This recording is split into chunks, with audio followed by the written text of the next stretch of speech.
예수 그리스도 이름으로 하나님 말씀 전하겠습니다. 오늘 본문 말씀은 전도서 11장 1절, 2절 말씀 그리고 8절 말씀입니다. 현정민 집사님께서 읽어주시겠습니다. 너는 내 떡을 물 위에 던져라. 여러 날 후에 도로 찾으리라. 700에나 800에 나눠줄지어다. 무슨 재앙이 땅에 임할는지 내가 알지 못함이니라. 구름에 8절로 넘어가겠습니다. 사람이 여러 해를 살면 항상 즐거워할지로다. 그러나 캄캄한 날들이 많으리니 그 날들을 생각할지로다. 다가올 일은 다 헛되도다. 아멘. 자, 오늘은 이 말씀 같이 생각하고 은혜를 나누도록 하겠습니다. 지금 여기에 나오는 그 전도서의 말씀은 우리 이제 솔로몬 왕, 우리 지혜자가 우리들에게 권면하고 있는 말씀인데요. 오늘은 특별히 구제와 선행에 관한 그런 말씀으로 저희들이 이해할 수 있을 것 같습니다. 그런데 이제 본문 말씀 그 자체만을 우리가 이제 생각을 한다면, 예를 들면 우리의 식물을 물 위에 던지라 이렇게 했을 때 과연 이 말씀이 어떤 말씀이냐 이렇게 생각을 해보면요. 원래 이것은 솔로몬 시대에 그 해상 무역이 굉장히 활발하게 진행이 이렇게 됐습니다. 지금 팔레스타인 지역은 바로 그 왼쪽으로 이렇게 지도에서 왼쪽으로 보면 지중해가 펼쳐져 있잖아요. 그래서 그 바다를 중심으로 해서 무역이 활발했고 특별히 우리 솔로몬 시대에는 그 무역이 번창했던 그런 때였습니다. 그래서 이 식물을 물 위에 던지라 하는 이 표현은 이 곡물의 해상 무역을 할 때 과감하게 거기 배를 띄워서 이렇게 그 무역을 하라는 거죠. 그 상업을 하라는 겁니다. 과감하게. 그러면 언젠가는 반드시 뿌린 대로 다 거두게 될 것이다라고 하는 그런 어떤 그 뭐라고 할까, 그때 당시에 그 이해된 표현이다, 이렇게 비유적 표현이다 이렇게 볼 수가 있습니다. 그래서 바다에 네 곡물을 버려, 그러면 너 언젠가 성공할 거야, 이제 이런 뜻으로 많이 사용되어진 그런 말입니다.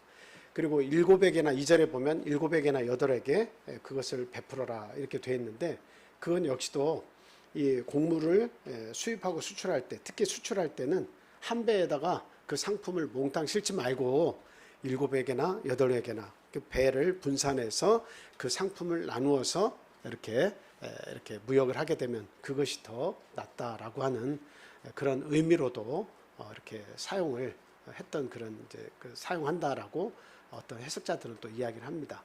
그러나 이제 우리가 이 말씀을 하나님의 종인 솔로몬이 그 지혜를 받아서 그 글을 읽는 모든 사람에게 은혜를 끼치고자 하신 말씀 아니겠습니까?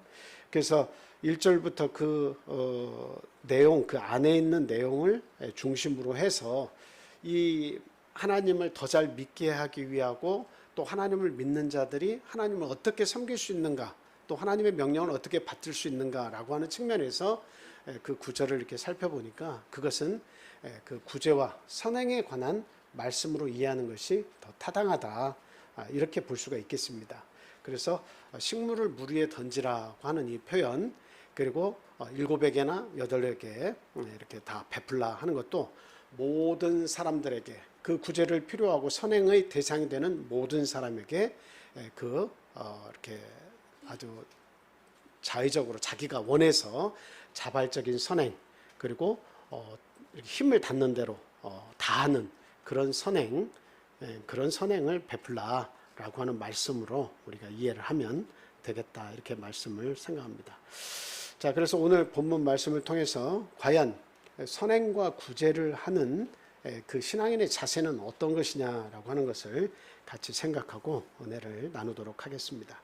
먼저 첫 번째로, 신앙인들의 선행과 구제는 대가를 바라지 말고 힘을 다해서 행해야 한다라고 하는 것입니다. 저희들이 보통 선행을 할 때는 대가를 바라지 않고 시작을 합니다. 근데 대가를 바라지 않고 시작했지만 그 사람을 계속 예의주시하면서 어떻게 됩니까? 대가를 바라는 것은 아니지만 그 사람이 어떻게 행하는가 보자라고 하는 것을 이렇게 자꾸 관찰을 하게 되죠. 그러다 보면 나중에 실망도 하게 되고 내가 괜히 선행을 베푼 것이 아닌가 이런 생각을 할 때도 있고, 그리고 이렇게 좋은 일을 내가 해놓고도 별로 좋은 소리를 못 듣는 것이 아니냐라고 하는 그런 마음의 상처를 또 입기도 이렇게 합니다. 그래서 사랑은 많이 퍼주는 것이고 대신 절대 바라지 말아야 된다라고 하는 겁니다. 그걸 바라게 되는 순간부터 상처를 받기 시작하는 거죠. 그리고 그 주는 사람이나 받는 사람이나 이 바라는 것이 보이기 시작하면 어때요? 실망을 하기 시작합니다. 그래서 보통은 이렇게까지 내가 했는데 상대가 나에 대해서 이렇게 뭔가를 해주진 않더라도 이 정도는 뭔가 그 행함에 있어서 보여야 되는 것이 아닌가라고 하는 것을 우리가 자꾸 생각을 하게 될 때 상대에게도 어려움이 있고 나에게도 이렇게 상처가 되는 일들이 종종 있을 수 있다라고 하는 겁니다. 그러잖아 기독교인들은 어때요? 퍼주는 데에 익숙해야 됩니다. 나누어 주는데 익숙해야 됩니다. 그리고 그 마음이 줄 때마다 진심으로 즐거워해야 합니다. 그것이 바로 하나님의 마음이다라고 하는 것이죠. 그래서 이렇게 대가를 바라지 않고 힘을 다해서 행하는 것이 결코 쉬운 일은 아니지만, 그러나 이와 같은 일이 하나님께서 우리를 통해서 이 땅에서 하고자 하시는 일이다라고 하는 것 우리가 분명히 알아야 되겠습니다. 자, 사도행전 20장 35절에 보면 이런 말씀이 있습니다. 자, 우리 한번 같이 읽어보겠습니다. 사도행전 20장 35절입니다. 저 마지막 부분만 읽도록 하겠습니다. 자, 거기 주는 것이부터 마지막 시작. 주는 것이 받는 것보다 복이 있다 하심을 기억하여야 할지니라. 여러분, 주는 것이 행복할까요? 받는 것이 행복할까요? 그 크기를 한번 생각해 보세요. 여러분, 주는 게 내 기쁨이 충만합니까? 받는 것이 받는 것이 기쁨이 충만합니까? 예? 예, 주는 것이 기쁨이 진짜 그 마스라는 사람은 주는 것이 기쁨이 충만합니다.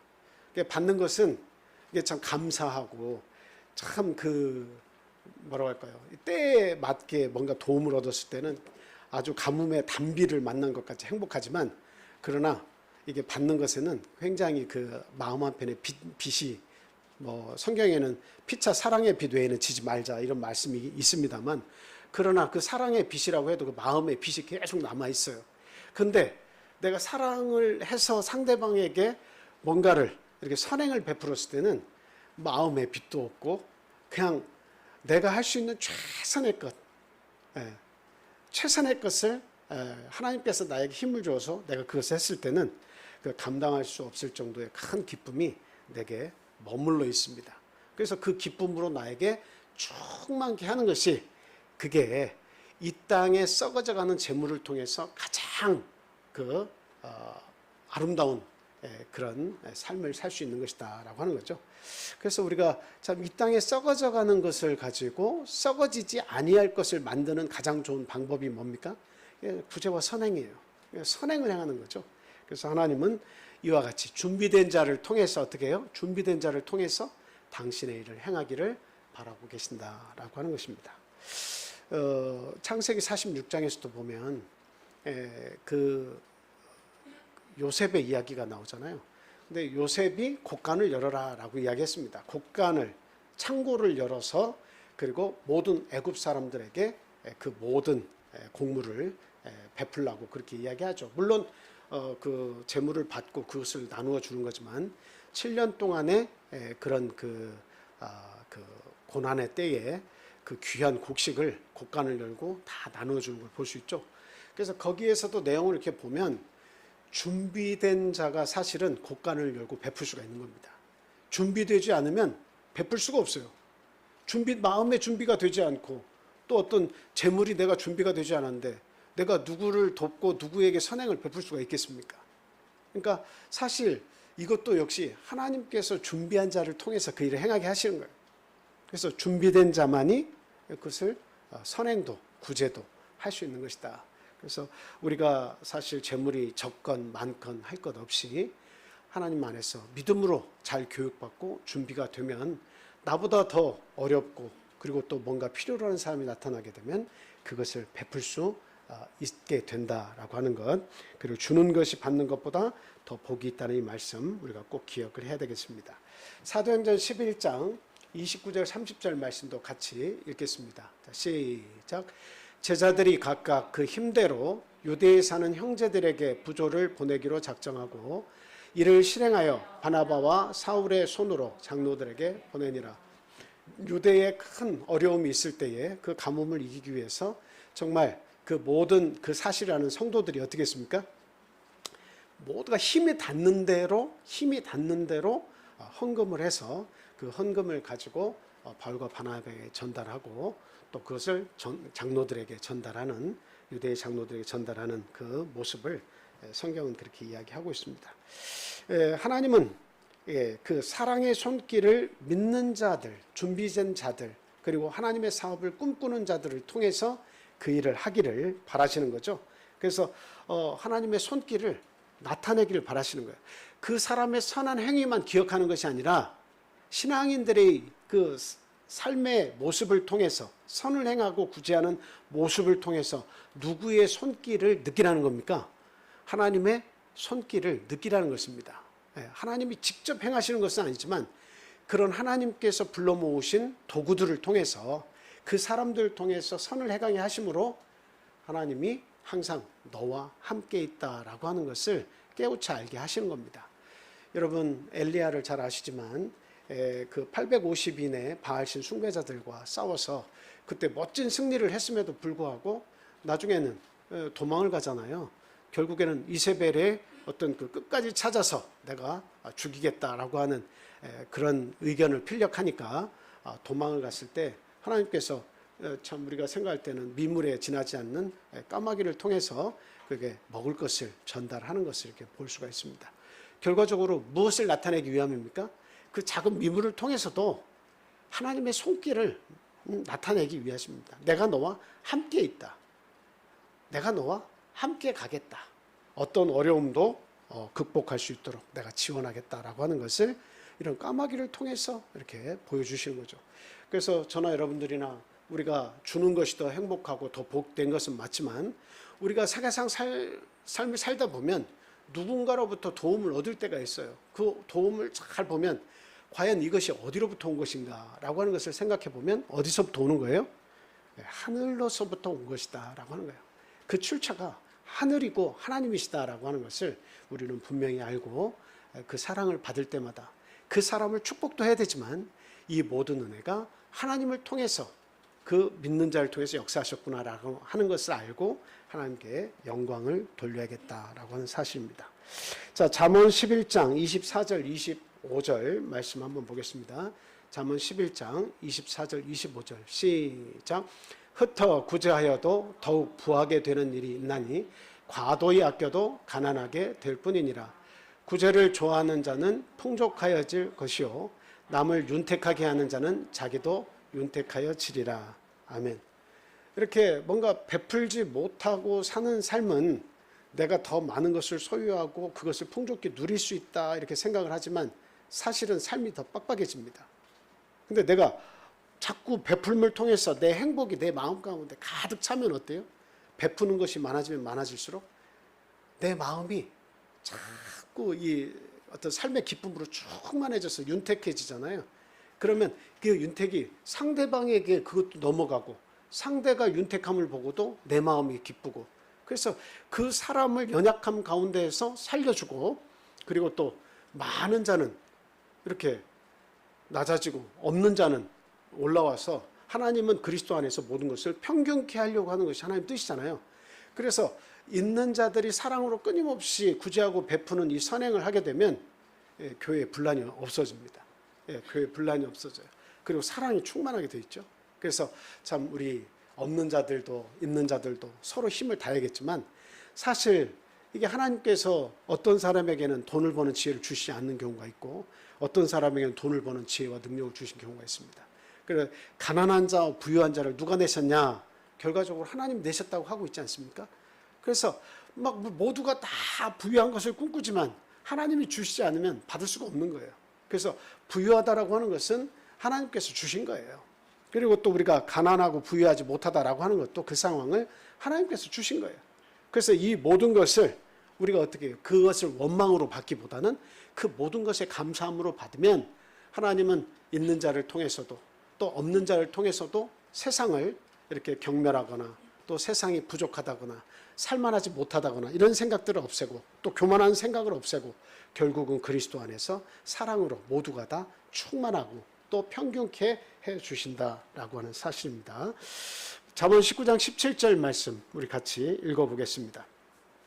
자, 시작. 가난한 자를 불쌍히 여기는 것은 여호와께 구워드리는 것이니 그의 선행을 그에게 갚아 주시리라. 아멘. 저는 그런 생각을 이렇게 간혹 합니다. 특히 제가 목회자가 돼서 그런 생각을 좀 많이 하는데요. 과연 그 목회자는 선행을 어떻게 해야 될까? 뭐가 없는데 선행을 어떻게 해야 될까? 이런 생각을 많이 합니다. 근데 제가 이렇게 돌아온 날들을 이렇게 보면 하나님의 일이라고 하는 것은 능력이 있어서 꼭 내가 어떤 말주변이 좋아서 능력이 있어서 일을 행하는 것이 아니더라고요. 그래서 결국은 주변에 있는 준비된 자들을 통해서 하나님이 일을 하시더라고요. 그래서 목회자가 하는 일은 뭐냐? 중간에 다리를 놓는 일을 주로 하는 거예요. 하나님의 일에 다리를 놔서 주변에 준비된 자들이 그 일을 할 수 있도록 하는 것이 목회자들이 하는 일이더라 하는 것을 저 나름대로 이렇게 생각을 했습니다. 그래서 결과적으로 그때마다 선행을 행하는 사람들은 어떤 경우에는 이해가 되지 않을 수도 있습니다. 내가 꼭 왜 이 일을 행해야 되는 것이지 라고 생각할 수도 있습니다. 그러나 시간이 다 지나고 보면 결과적으로 그것을 계획하고 그 다리를 놔준 그런 일들 때문에 선행을 계속 하게 되는 거예요. 선행이 많이 쌓이는 거예요. 그래서 하나님의 일이라고 하는 것은 나 혼자만 내가 이것을 해야겠다 해서 하나님의 일을 꼭 할 수 있는 것이 아니라 다리를 놔주는 사람도 그 일을 다리를 놔준 사람을 통해서도 그 일을 다 하게 하나님께서 만들어 놓으셨다라고 하는 거예요. 그래서 없는 자는 일을 못하는 것이 아니라 없는 자도 하나님 앞에서 일을 행할 수가 있고 있는 자들도 역시 더욱더 하나님께서 많은 것을 부어주셨기 때문에 그 지혜와 부유함을 통해서도 얼마든지 하나님께 충성을 할 수 있게 되는 것이다 라고 하는 거예요. 그래서 불쌍히 여기는 것은 구제와 선행이라고 하는 것은 하나님께 부어드리는 것이기 때문에 반드시 뭐가 있다는 거죠? 반드시 뭐가 있다는 거예요. 하나님께서 기억하시고 되갚아 주신다라고 하는 거예요. 대가를 바라지 않고 자발적인 것으로 했지만 내가 그것을 모든 것을 잊었다 할지라도 어때요? 하나님은 기억하고 계신다라고 하는 말씀입니다. 자, 그 다음에 신앙인들의 선행과 구제는 은밀히 행해야 한다라고 하는 말씀입니다. 물론 오늘 본문 가운데는 그 말씀은 나타나 있지 않습니다만 그러나 제목을 생각하고 이 내용을 같이 넣었습니다. 자, 마태복음 6장 2절에서 5절 말씀 한번 읽어주시기 바랍니다. 그러므로 구제할 때 외식하는 자가 사람에게서 영광을 받으려고 회당과 거리에 하는 것 같이 너희 앞에 나팔을 불지 말라. 진실로 너희에게 이르노니 그들은 자기 상을 이미 받았느니라. 너는 구제할 때 오른손이 하는 것을 왼손이 모르게 하여 내 구제함을 은밀하게 하라. 은밀한 중에 보시는 너희 아버지께서 갚으시리라. 또 너희는 기도할 때 외식하는 자와 같이 하지 말라. 그들은 사람에게 보이려고 회당과 큰 거리 어귀에서 서서 기도하기를 좋아하느니라. 내가 진실로 너희에게 이르노니 그들은 자기 상을 이미 받았느니라. 네, 결과적으로 나타내려고 하지 말아라라고 하는 거죠. 은밀하게, 구제는 선행은 은밀하게 해야 한다라고 하는 겁니다.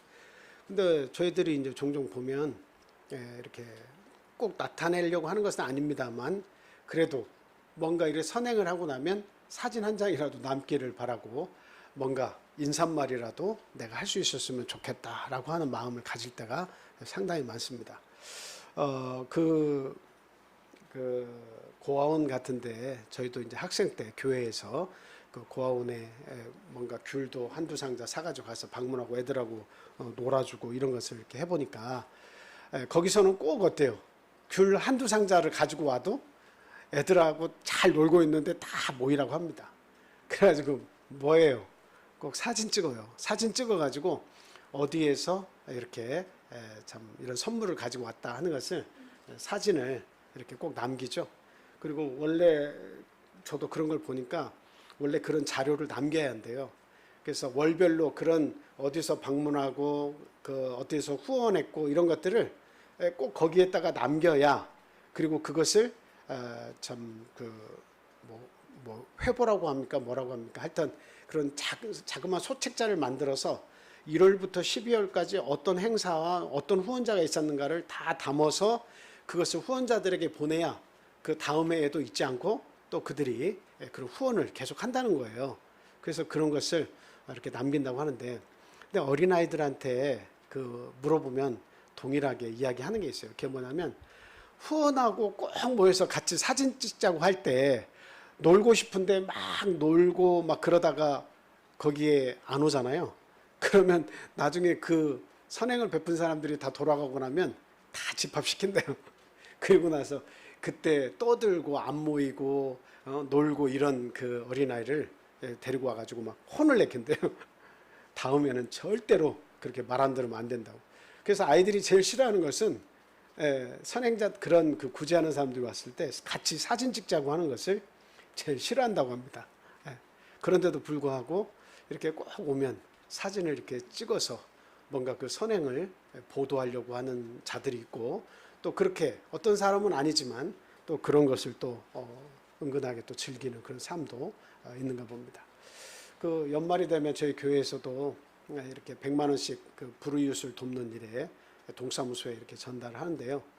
지난 12월에 그 여기 동사무소에다가 저희 교회에서 여차여차해서 불우이웃 이렇게 모금에 동참하려고 이제 가져왔습니다 하고 했더니 이제 그냥 두고 주소만 적고 그 적는 난이 있더라고요. 그래서 뭐 어떻게 나눠주면 좋겠습니까 할 때 동사무소에게 이렇게 일임한다, 뭐 어디 어떤 단체에 기부한다 뭐 이런 게 있는데 동사무소에 일임한다 체크하고 그냥 나왔어요.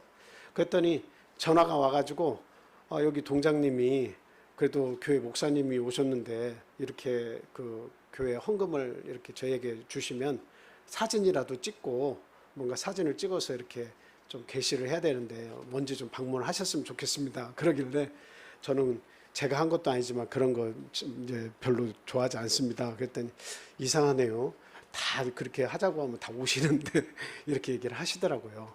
그래서 참 모두가 이게 보편적인 이제 그런 정서가 있죠. 그게 나쁘다는 게 아니라 그렇게 뭔가 우리 교회가 선행을 합니다 이렇게 알릴 수도 있고 참 좋겠죠. 그러나 어쨌든 선행이라고 하는 것은 좋은 일에 써지면 되는 것이고, 그것을 이렇게 굳이 나타내서 이렇게 막 많은 사람이 이렇게 막 그것을 이렇게 알아서 꼭 좋은 것만 아니다 그렇게 생각이 듭니다.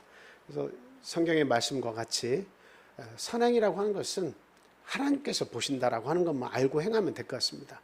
내가 누군가를 위해서 기도하고 그를 위해서 섬기고 또 그의 부족함을 채워줄 수 있는 그러한 삶을 내가 살게 되면 하나님은 보이지 않는 가운데 참 우리 손님으로 와 계시는 분 아닙니까? 어디든 다 계시잖아요. 온 우주에 충만하신 분이기 때문에, 그래서 그 모든 구제를 기억하시고 마지막 날의 상급으로 반드시 우리에게 갚아주신다라고 하는 건 우리는 믿고 그렇게 행해야 되겠다 하는 겁니다. 마태복음 25장 31절에서 40절 말씀 읽지 않겠습니다. 굉장히 긴 구절이죠. 잘 아시겠지만 마지막 때가 되면 하나님께서 양의 무리와 염소의 무리를 가르겠다라고 하시는 겁니다. 양의 무리는 아시는 바와 같이 하나님께서 하시는 말씀이 뭐냐면 나의 그 고통을 보고 나의 고통에 동참한 자, 그들은 내가 그들을 그 양의 무리 오른편에 두겠다, 그들을 구원하시겠다는 그런 말씀이잖아요. 그런데 그때 그런 칭찬을 하시니까 그 양의 무리에 속한 사람들이 뭐라고 얘기합니다. 뭐라고 얘기하죠? 우리가 언제 그렇게 했냐는 거예요. 우리가 언제 그렇게 했냐는 거죠. 그래서 하나님께 선택받고 오른편에 구원받을 자의 자리에 서는 사람들은 자기의 선행과 구제도 기억을 잘하지 못합니다. 그건 뭐냐면 몸에 배서 그렇게 일하는 것이 너무도 자연스럽기 때문에 내가 어떤 선행을 베풀었는지 그것을 오래도록 기억하고 이것을 하나님께서 왜 기억하시지 못하나 이렇게 생각 안 한다는 거죠. 그냥 그 삶 자체가 구제하는 삶이고 선행을 베푸는 삶이에요.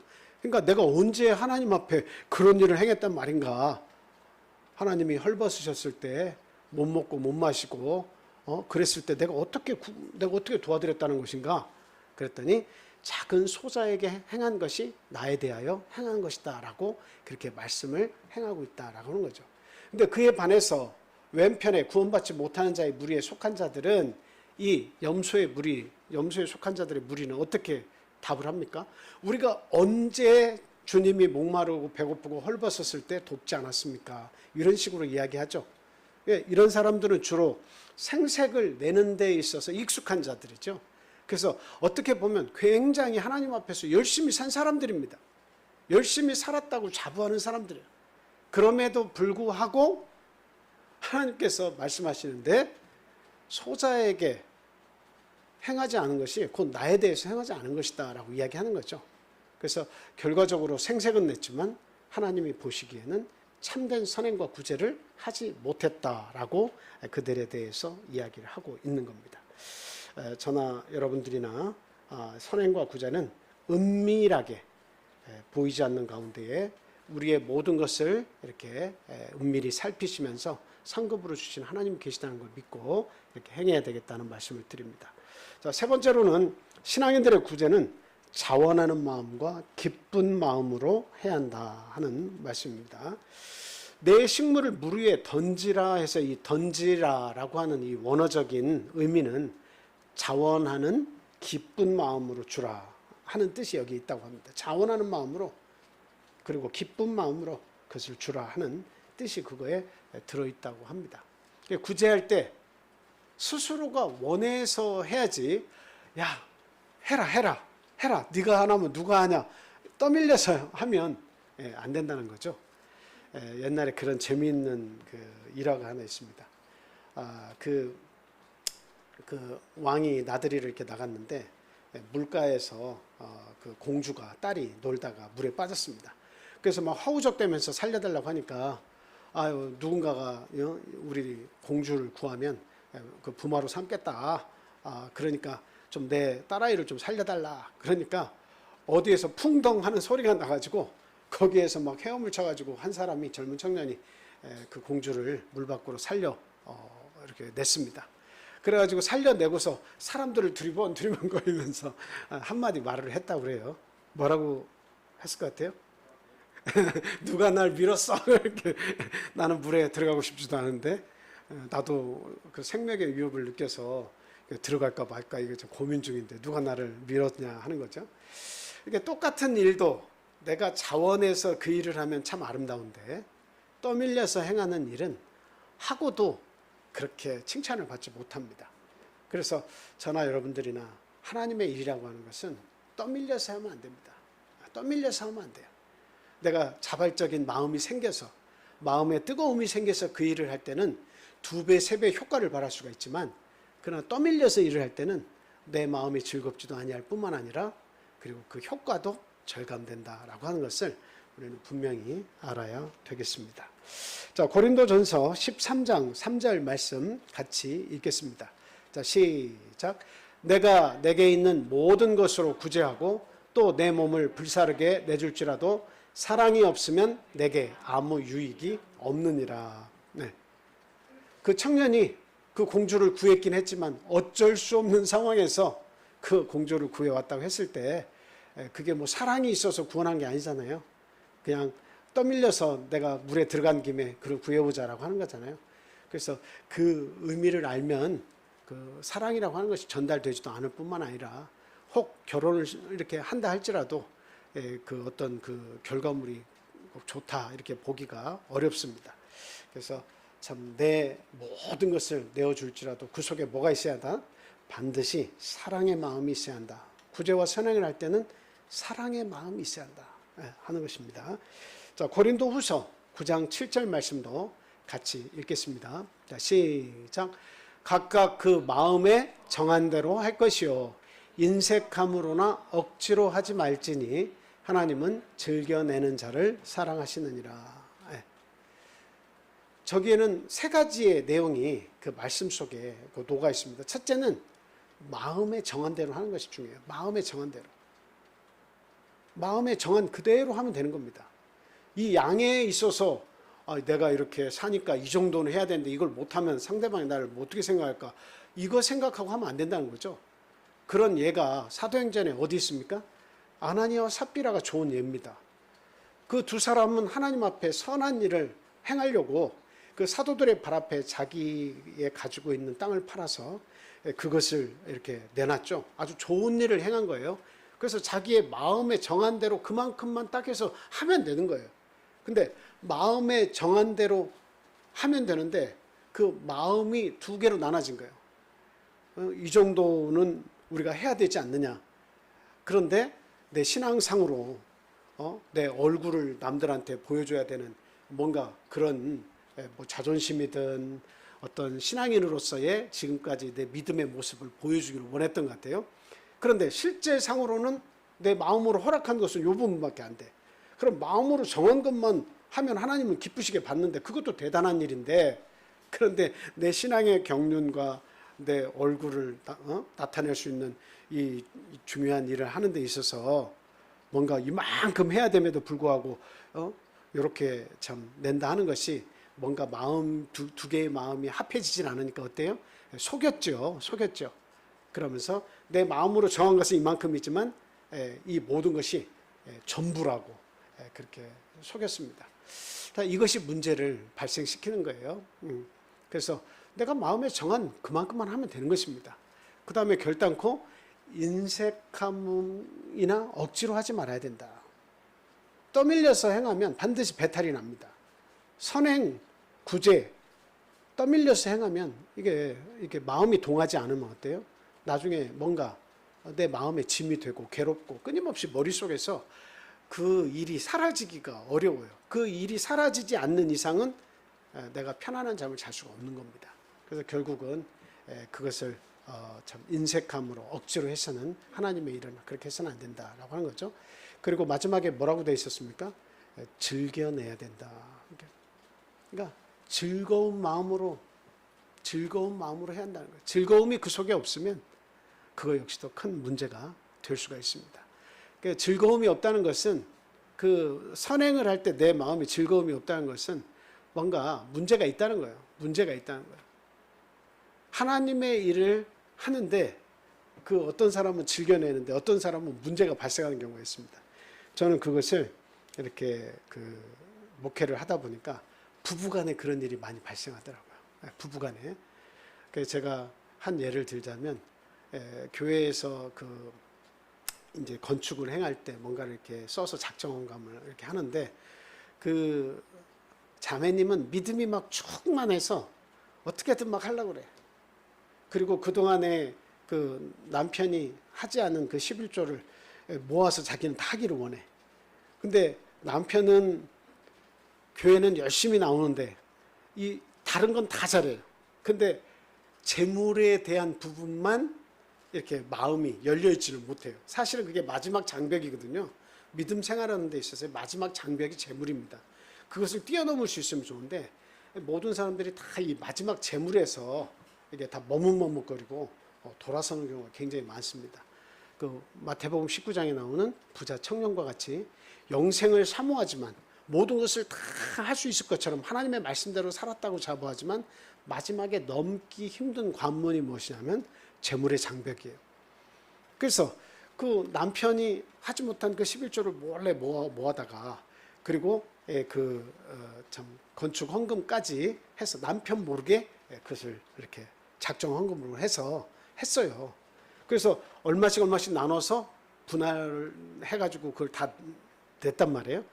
근데 어느 날 참 이게 어떻게 소식이 들어간지 모르지만 어떻게 해가지고 이 사실이 누가 얼마 어떻게 했다더라 건축헌금 했다더라 한 것이 참 누가 얘기했는지 모르지만 그 남편에게까지 그 소식이 들어갔어요. 그래가지고 그 남편 되는 형제가 아주 나하고 상의도 안 하고 그런 일을 했고 결과적으로는 내가 허락하지 않았는데 그 일을 했다라고 해가지고 그것은 내가 이렇게 한 것에 대해서는 인정하지 못한다 이렇게 얘기를 했어요. 그래서 결국은 저희들이 회의를 해서 임원 회의를 해서 그것은 올바르지 못하다. 그래서 남편과 충분히 회의를 해서 정하고 하면 되는데 그걸 애초부터 모르게 하면 괜찮은데 그것을 알았으니 이것은 어쨌든 뭐 지혜가 좀 우리가 부족했었던 그런 부분도 있고 하니까 이렇게 다시 돌려주자 해서 그것을 돌려줬습니다. 그리고 나서 이제 후에 시간이 지나고 이렇게 또 그 11조를 하게 됐어요. 그걸 이제 깨우쳐가지고 사실 이런 부분들이 있다는 거예요. 이런 부분이 있다는 거예요. 아나니와 삽비라에게서도 그런 문제가 있다는 겁니다. 그래서 우리는 어떤 일을 할 때도 지혜롭게 또 뭔가 되도록이면 즐겨낼 수 있고 억지로나 인색함으로 하지 않도록 구제와 선행을 해야 되겠다 하는 겁니다. 자, 신명기 15장 10절 말씀 우리 같이 읽겠습니다. 자, 시작. 너는 반드시 그에게 줄 것이요 줄 때에는 아끼는 마음을 품지 말 것이니라. 이로 말미암아 내 하나님 여호와께서 내가 하는 모든 일과 내 손이 닿는 모든 일에 내게 복을 주시리라. 아멘. 뭔가 구제를 할 때, 선행을 행할 때 아끼는 마음을 품지 말 것이다. 근데 우리가 간혹 여기에서도 이렇게 그런 마음이 들 때가 있죠. 그 선행을 하면 내가 나를 통해서 하는 선행이면 모르지만 상대를 통해서 선행을 하면 마치 이것은 나의 선행이 아니고 그가 하는 선행처럼 생각을 할 때가 있습니다. 그런데 하나님은 그게 아니라고 얘기하는 거예요. 누구의 손을 통해서 선행이 이루어지든 간에 그것은 내가 도와주고 누군가를 도와줘서 선행이 된다 하도 내가 하는 선행은 반드시 어때요? 하나님께서 복을 내려주시는 거예요. 누군가를 도와줘서 그 사람이 그것을 가지고 선행을 하고 하나님의 일을 하더라도 선행을 시작한 나도, 내가 동참한 나도 어때요? 하나님의 일을 한 것이 된다라고 하는 거예요. 그러니까 뭔가 살 때 아까워하는 마음으로 해서는 안 된다. 이거 참 아깝다. 근데 꼭 이렇게 해야 되는가? 이래서는 안 된다는 거예요. 결국 하나님이 다 기억하시고 그 선행에 대한 그것을 다 갚아주신다라고 하는 겁니다. 자, 그 다음 마지막 네 번째로는 신앙인들의 구제는 필요로 한 자들이면 누구에게나 할 수 있도록 해야 한다라고 하는 거죠. 그 2절 본문 말씀에 보니까 7에게나 8에게 나누어줄지어다 이렇게 돼 있죠. 그 말씀은 뭐 상품을 해상무역을 할 때 나누어서 7배나 8배 나누어 실어라 이렇게 해석하는 사람들도 있지만 솔로몬 시대에 그 무역하는 그런 어떤 그 지혜자의 말로 이렇게 해석하는 사람도 있겠지만 여기서는 그게 아니고 이렇게 선행과 구제를 할 때는 어떤 사람이 원하든 간에 7이든 8이든 할 수만 있다면 이렇게 참 그 모든 구제에 동참할 수 있기를 이렇게 희망하라라고 하는 그런 말씀으로 우리가 이해를 할 수가 있겠습니다. 자, 이에 대한 그 말씀, 좋은 말씀 있죠? 고린도후서 9장 6절 말씀입니다. 자, 같이 읽겠습니다. 시작. 이것이 곧 적게 심는 자는 적게 거두고 많이 심는 자는 많이 거둔다 하는 말이로다. 네. 하나님께서 많은 지혜를 주셨다. 그러면 그 지혜를 통해서 나만을 위해서 쓰는 사람이 있고 그렇게 하다가 살다 가는 사람이 있죠. 그런데 하나님을 위해서 또 그 지혜를 사용하는 사람이 있습니다. 복받을 사람은 자기와 자기의 성공만을 위해서 지혜를 쓴 자는 이 세상에서 이미 상을 다 받은 거예요. 그 결과물을 다 본 겁니다. 그런데 그 지혜를 하나님을 위해서 그 지혜를 사용했다라고 하는 것은 하나님이 기억하신다 이 말이에요. 재물도 마찬가지입니다. 하나님께서 그 재물도 어때요? 하나님이 주셨다라고 했죠. 아무나 그 재물을 받는 게 아닙니다. 그 부자도 하나님이 내시는 거예요. 그렇기 때문에 하나님이 내신 부자가 하나님으로부터 그것을 받았다는 것을 알고 자기와 주변의 이웃을 위해서 선행의 도구로, 구제의 도구로 그것을 적절하게 잘 사용을 했을 때에 결과적으로는 어떻다는 겁니까? 네. 하나님은 적게 심은 자는 적게 거두게 하는 것이 하나님 뜻이고 그 많은 구제에 동참한 사람은 하나님 그거 모두 다 많은 일에 동참한 선행을 모두 다 기억하시고 거기에 맞는 상을 주시겠다는 겁니다. 그러니까 되도록이면 어떻게 하라는 거예요? 구제와 선행은 내 몸에 뵐 수 있으면 더욱 좋다라고 하는 거예요. 그래서 꼭 하나의 두 가지 일만 하고 난 선행에 동참했다라고 하는 것이 아니라 내 삶 자체가 구제요. 내 삶 자체가 선행의 삶이다라고 하는 것을 이렇게 알고 살면 나눠주는 것이 그게 행복이고 좋은 거예요. 그래서 과도히 아껴도 가난하게 되어질 것이고, 그리고 참 흩어 구제하여도 부유하게 되는 것이 하나님 나라 안에서의 참 선행과 구제의 모습이다라고 하는 것 우리가 알고 행해야겠습니다. 자, 우리가 이와 같이 이런 선행하는 그 자세에 대해서 우리가 생각을 해봤습니다만, 왜 우리가 이와 같은 선행의 모습을 가지고 하나님의 일에 동참을 해야 되느냐? 그 말씀이 1절, 2절 말씀 쭉 읽고 마지막 8절 읽으면 나와 있죠. 결과적으로는 어떻다는 겁니까? 오늘 하루 혹은 내일 하루를 우리가 살더라도 어떤 일을 당할지 우리가 알지 못한다라고 하는 거예요. 어떤 일을 당할지 모른다라고 하는 거죠. 그 어두운 일들이 우리의 미래에는 많다라고 얘기하고 있는데, 그 어두운 일 가운데에 가장 큰 어두운 일, 그게 뭘까요? 죽음이라는 것이 때가 되면 다 오는 겁니다. 죽음이라는 것이 다 와요. 물론 내가 뭐 죽지는 않다 할지라도 어떤 몸에 이상이 생겨서 어떤 큰 중병에 걸렸다라고 하더라도 비슷합니다. 그 처지는 비슷해요. 그런 큰 일을 당하게 되면 나의 그 결정권이 사실은 이렇게 뭐 박탈된다기보다는 결정권이 약해져요. 말을 못하게 됐다든, 뇌가 일부 마비가 됐다든, 몸이 마음대로 움직이지 않는다든, 그렇게 돼버리면 선행을 하고 싶어도 할 수가 없는 거예요. 더군다나 내 생명이 떠나면 어떤 선행을 하고 싶어도, 하나님께서 나에게 맡기신 일을 하고 싶어도 결단코 할 수 없죠. 저는 지금 수개월째에 우크라이나 전쟁 때문에 많은 사람들이 피난을 가고 또 자기 자리로 돌아오고 이런 모습들을 보면서 아주 잘 살던 자, 못 살던 자, 이 사람들이 모두가 다 한 가지구나 하는 것을 이 전쟁을 통해서 이렇게 또 한 번 이렇게 보게 됐습니다. 아무리 잘 살아도 결국은 어때요?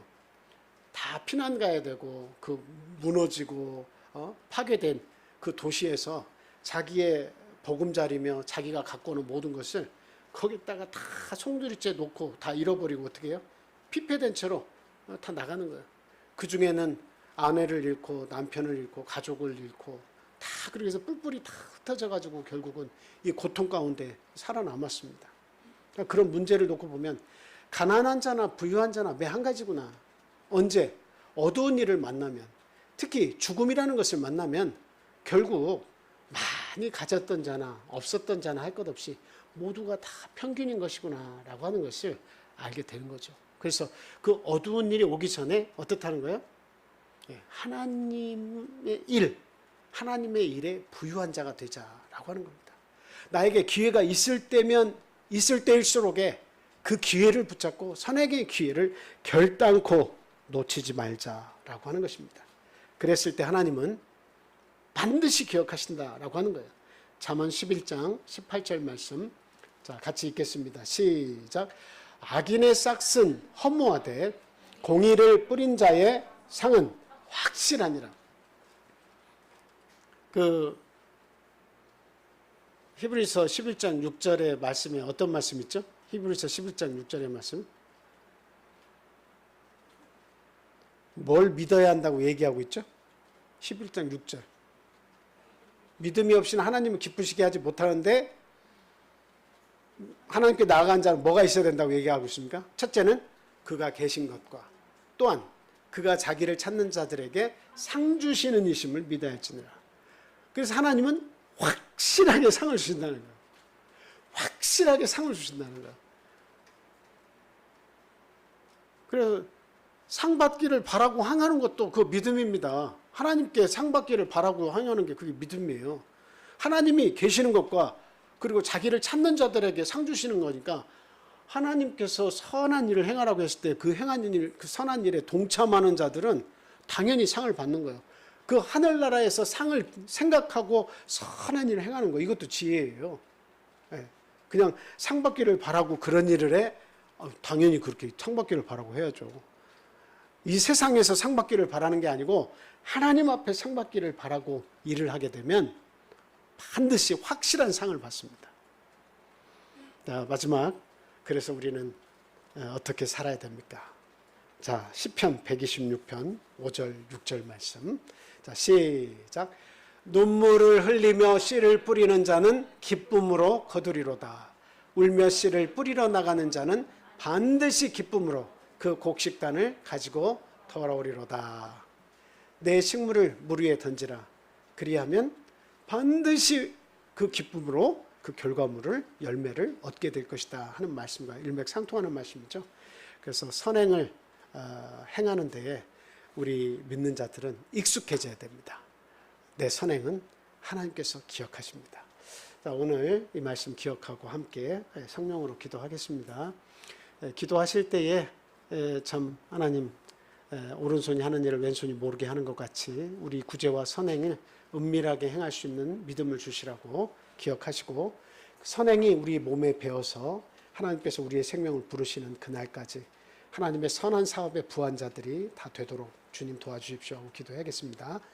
그리고 무엇보다도 우리의 가족을 돌아보게 해주십시오. 한 사람도 믿음의 낙오자가 없고 다 구원받아서 참 하나님의 구원의 상급에 다 이렇게 동참할 수 있도록 도와주십시오라고 기도해야겠습니다. 또 멀리 떠나 있는 우리 참 믿음의 가족, 또 육신의 가족들의 건강과 그 하는 모든 일에 하나님의 은혜가 함께 해주시라고 기도해야겠습니다. 특히 어린아이를 둔 가정들을 돌아보면서 또 연로하신 분들이 있다면 참 하나님 그 영혼과 그리고 육체의 건강을 주님 함께 지켜주십시오 기도하시고요.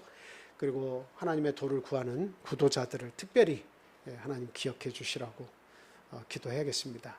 그 다음에 참 우리 그 잃은 양들 있죠. 아직 하나님께 열심을 품지도 못할 뿐만 아니라 참 하나님을 믿었다가 하나님 앞에 열심을 잃어버린 우리 성도님들 또 기억하시고 위해서 기도해 주시고요.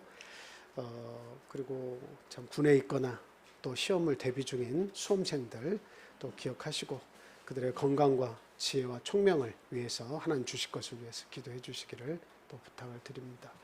또 기타